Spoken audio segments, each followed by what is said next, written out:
ایک مرتبہ حضرت امام حسن مجتبی رضی اللہ تعالی عنہ حضرت امیر معاویہ رضی اللہ تعالی عنہ کے پاس تشریف لائے تو حضرت امیر معاویہ رضی اللہ تعالی عنہ کا ایک خادم تھا جو کہ مالدار تھا لیکن اس کے ہاں اولاد نہیں تھی۔ اس خادم نے حضرت امام حسن مجتبی رضی اللہ تعالی عنہ سے عرض کی کہ مجھے کوئی ایسی چیز بتائیے، کوئی ایسا وظیفہ بتائیے جسے میں پڑھوں اللہ رب العزت مجھے اولاد عطا فرمائے۔ تو حضرت امام حسن مجتبی رضی اللہ تعالی عنہ نے اس شخص سے فرمایا کہ تو کثرت کے ساتھ استغفار کیا کر، یعنی استغفر اللہ اس کی تسبیح کیا کر۔ اس شخص نے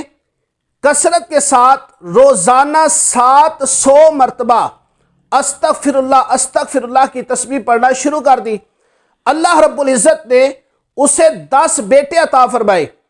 اس نے جب یہ واقعہ حضرت امیر معاویہ رضی اللہ تعالی عنہ سے بیان کیا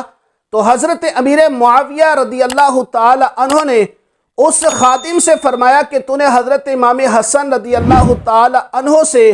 اس وظیفے کی وجہ پوچھنی تھی کہ جو حصول اولاد کے لیے امام حسن مجتبی رضی اللہ تعالی عنہ نے جو کثرت کے ساتھ استغفار پڑھنے کے لیے کہا، اس کی وجہ کیا ہے؟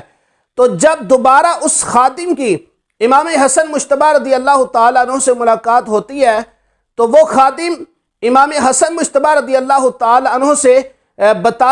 بتاتا ہے کہ میں نے یہ وظیفہ پڑھا اور اللہ رب العزت نے مجھے اولاد عطا فرمائی، لیکن ایک وجہ بتائیے کہ آپ نے مجھے استغفار پڑھنے کا کیوں کہا، اس کی حکمت کیا ہے؟ تو حضرت امام حسن مجتبی رضی اللہ تعالی عنہ نے اس شخص سے فرمایا، اے شخص کیا تو نے حضرت ہود علیہ السلام کا قول نہیں پڑھا کہ جب حضرت ہود علیہ السلام نے اپنی قوم سے فرمایا تھا اے میری قوم استغفار کرو، اللہ کی بارگاہ میں توبہ کرو، معافی مانگو، اور جب تم توبہ اور استغفار کرو گے رب سے معافی مانگو گے وَيَزِدْكُمْ قُوَّةً إِلَىٰ قُوَّتِكُمْ، تو حضرت ہود علیہ السلام فرماتے ہیں کہ رب تعالیٰ تمہاری قوت کو اور زیادہ بڑھا دے گا۔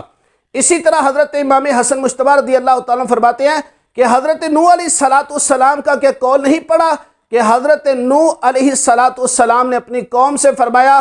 کہ اے میری قوم اللہ کی بارگاہ میں توبہ استغفار کرو، معافی مانگو، وَيُمْدِدْكُمْ بِأَمْوَالٍ وَبَنِينَ،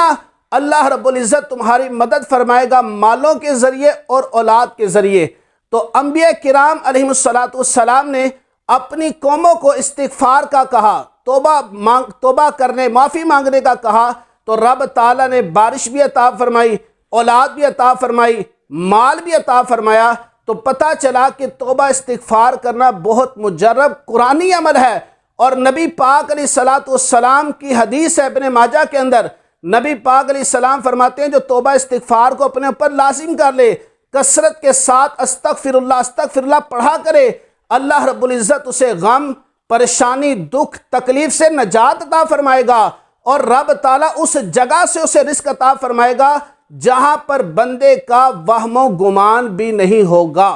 اللہ رب العزت ہمیں کثرت کے ساتھ توبہ استغفار کرنے اور سچے دل سے معافی مانگنے، توبہ کرنے کی توفیق نصیب فرمائے، آمین بجاہ نبی الامین صلی اللہ علیہ وسلم۔